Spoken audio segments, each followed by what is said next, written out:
Hey patrons, happy February. It is time once again for one of my favorite parts of the month, answering your questions. So I've picked 3 questions from the thread I posted at the beginning of the month. Let's get to them. All right, let's start off with David. He asks, if you could send a message to your past self at the time you started doing Control-Alt-Delete full time, what would you say? I would say, forget the comic thing, go invent Twitter. No, that's I'm gonna be honest with you. That's a tough question because like my mind immediately goes to the obvious. Like if I went back and I changed anything, even the smallest little thing, everything else could change. And there's like while there's certainly I guess things I wish I'd done differently. I kind of love where I'm at, and I love all the experience I've had as a result of doing this comic strip, and so, I'd be very hesitant to risk changing any of that. And even the stuff that I botched or fumbled or this or that, it was all a learning experience. So, but whatever. You know what? I mean, I'll humor your question. So, if I had to pick something, to tell myself. If I could actually go back to the beginning, I think what I would choose to say would be to let myself know that, like, hey, you're going to be doing this for the next 15 plus years. Sort of maybe plan a little bit around that, plan for some longevity here. Because I couldn't have known that when I started. When I started drawing comic strips and throwing them up on the internet. I mean, who thought it would have lasted a couple months, much less 15 years now. So so but even here's the thing though. Even if I had gone back and said like you're going to be doing this for a long time. Maybe plan that out, I approach it with that mindset of like, you need this to last a long time. I'm not sure it necessarily would have even changed anything because the only thing, I did what I knew at the time. And, as I do this longer and longer and I get older and I learn more, and I try different things and I see what works and what doesn't and what my strengths are and this and that. And, so like the stuff that I'm doing now, and I guess what I'm saying is, even if I told myself to plan for the longevity, like, say, hey, don't write yourself into corners and this and that sort of thing.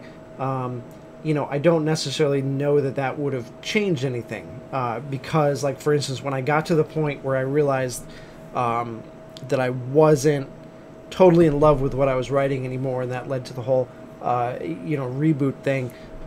It wasn't just that, that I had the way I had written that first 10 years and a lot of it sort of with no real consideration for how long I might have to kind of like maintain this.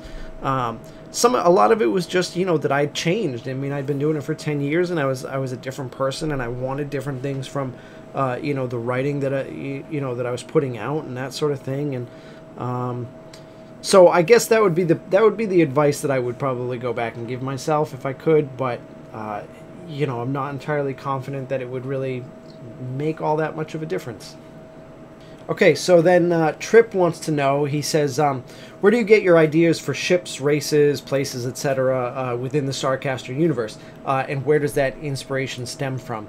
That's a very cool question, and it's multi-part because I approach each of those things slightly differently. If I'm going to design a new alien race, for instance, usually the first thing I do is I sit down and kind of consider, given that different races evolve on different planets and, they evolve under different circumstances, environmental and all that sort of stuff. So I try and think of something that might be very unique about that race, some way that a certain function of theirs might have evolved differently. The Mimians, for instance, I kind of imagined this like very hostile planet where like there are these like huge predators, and so you have this tiny little diminutive race like how would they evolve to protect themselves? Like what sort of defense mechanism might they involve to protect themselves? And so that was how I came up with the mimians and their the secretion from their skin, like that very potent corrosive and that sort of thing. And it's the same. And you'll actually, when I put out the first Starcaster book, because I want to do race profiles on each of the different alien species. So you'll see a lot more of these. That'll give me an opportunity to go into depth on some of these, some of the species that you've seen. But just to give another example of we've seen a couple times. There's an alien where they have like basically like their head is kind of split and they have like crystals growing out of it, and that actually functions as their ears in a way. That's how they absorb sound. Like as such, the sound hits the crystals and reverberates, and it translates in a way that's very different from like a standard human ear canal. So that race can actually hear sounds on different levels, and they interpret sounds very differently. And you'll actually, in the very first issue, one of them shoots Court in the back, and he even makes a comment about like humans making the funniest sounds. When they die, they thought they had killed Court, obviously. But that's that plays into that. So that's generally how I approach. It's not just about, obviously I want the races to look neat, and sometimes that's the basis as well is I come up with a really interesting look and then try and figure out why they might look that way, and so I develop it kind of backwards. But usually when I develop a race, I try and think about why they look the way that they do, or why they like I've already explained why like all of the races I should say most of the races in Starcaster have a humanoid shape, with the torso, the two arms, the two legs, a head, kind of humanish features. And that's because all of those races, humans included, were actually created by this one master race called the Og. And so there are other races that evolved on their own without assistance from the Og, and so they look quite a bit different. But apart from that general human shape, I try and think of the types of planets that these creatures might have grown up on. And then so that's how I approach races. But when I'm doing ships, when I do ships, it's a little bit simpler than that. It's pretty much just every ship starts with a shape, a square, rectangle, circle, whatever. And then not only that, but I try and put 2 to 3 shapes together in a way that creates, that's something that looks very alien. Because, when you're designing a spaceship, first of all, you don't really have to take into consideration things like aerodynamics and that sort of thing. So that gives you a lot of freedom in terms of, coming up with like a funky looking design. And then other times, like for instance, when I designed the Aphelion, for Court and Spec, I actually took inspiration from some classic muscle cars. Like I took a look at the Shelby Mustang, and some of the lines and the profile lines of that car I actually tried to mimic in the Aphelion, in the Aphelion's profile, to kind of give it like a bit of a sporty look. Even though it's a freighter, like a cargo hauler, some of the curves are actually borrowed from the Shelby GT. And then the other thing I do is once I come up with a design that I like for a ship, any other ships that I have to design for a similar that are of similar manufacture or a similar faction, I basically use that original ship and pull design elements from it. You see that most in the some of the Federation fighters. Like all of the Federation ships have some very similar design language going on between all the few different classes of fighters. We've seen like these single man, these larger in atmosphere fighters, and even all the way up to like the big frigate that we saw at the end of issue 5.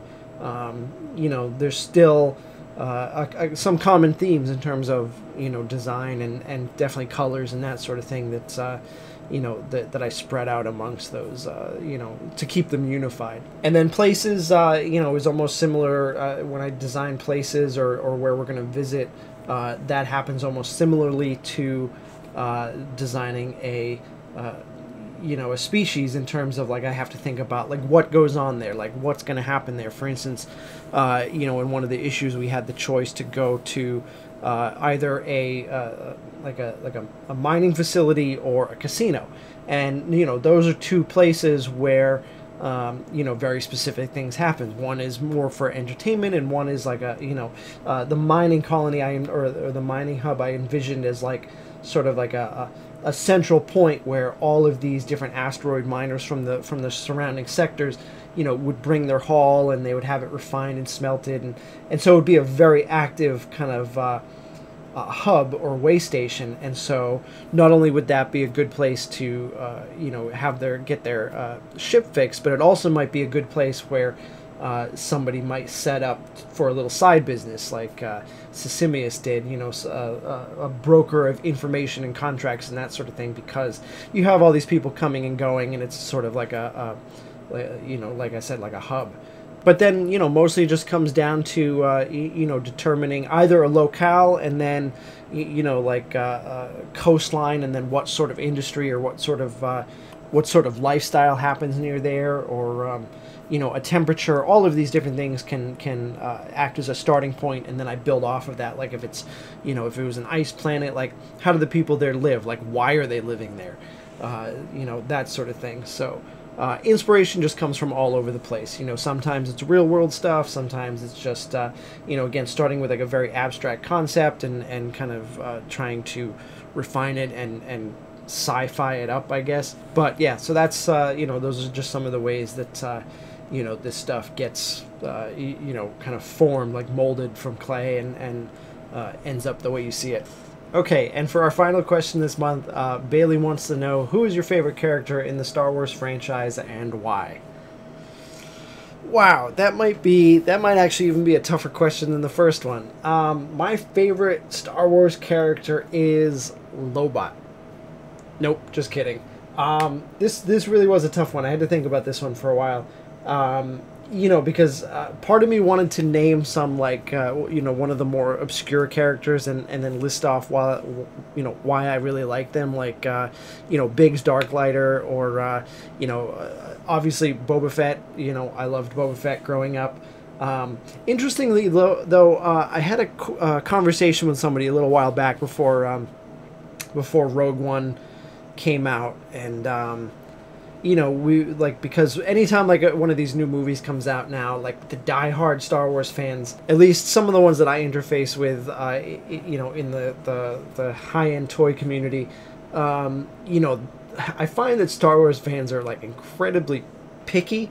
You know, like so these new designs, like anytime there's a new trooper, like the Shore Trooper or the Death Trooper or whatever, you know, they get really scrutinized, and you have a whole ton of people saying like, oh, you know, that doesn't look like Star Wars, or that looks like Star Wars, you know, and so I get into these conversations with them, and you know, there was one conversation we landed on the topic of like Boba Fett, and apart from the fact that he looks really cool, you know, when you examine what he actually did... Oh, I remember what the conversation was. We got on the topic of, like, Captain Phasma, and how she was, like, kind of, like, set up to be this, like, real badass. She's got, like, the cool chrome armor, and she's, you know... and then in The Force Awakens, she did, like, almost nothing. And you know, I was pointing out that, apart from the fact that Boba Fett looks really cool, he doesn't really get to do a lot in the original Star Wars trilogy. I mean, like, he's got this air of mystery around him, and later on through some of the expanded universe, like the books and stuff, we learned just how much of a badass he really is. But in terms of what we actually see him do on screen, it's not a whole lot. Like, he doesn't even really capture Han Solo by himself. Like, he follows him, okay, but then Darth Vader and the Empire does all the work. Anyway, why was I off on this tangent? Oh yeah, so I like, you know, I love Boba Fett, but Is he my favorite character in the franchise? No, I don't think he is. So I'm going to have to go with, and this feels a little bit cheesy, but my favorite character in Star Wars, if I'm really honest about it, is Luke Skywalker. And the reason for that is, like, you know, as much as I love all the various characters for various different reasons, you know, and everybody wants to be Han Solo or whatever, you know, growing up and watching Star Wars, Luke Skywalker was, you know, was who I mean, who doesn't want to be, like, he was all of us. He was the, you know, the kid working on a farm in literally the middle of nowhere, who lands in this big adventure and finds, like, he has these incredible mystical powers, and, you know, like I said, goes on this massive adventure and whatever. I don't imagine any of us at some point hasn't dreamed, like, you know, that we would discover we're the ones with, like, superpowers, or, you know, the Force, or whatever it may be. So I think that's one of the reasons that Star Wars was so successful, was because, you know, in a universe filled with all these amazing characters, you basically start off with the protagonist as, like, a, you know, a regular guy, somebody that a lot of people can identify with, and so I think that's why I have to say that, you know, when you boil away all of the coolness of everybody else, if I had to really pick, like, a favorite character, it would be Luke Skywalker. Now, if you want to ask me a really hard question, ask me who my favorite Avenger is. That one, that one will be more difficult. But that's it for this month. Thank you guys for asking questions. Thank you guys for continuing to support my endeavors with our Patreon here. And we'll see you next month.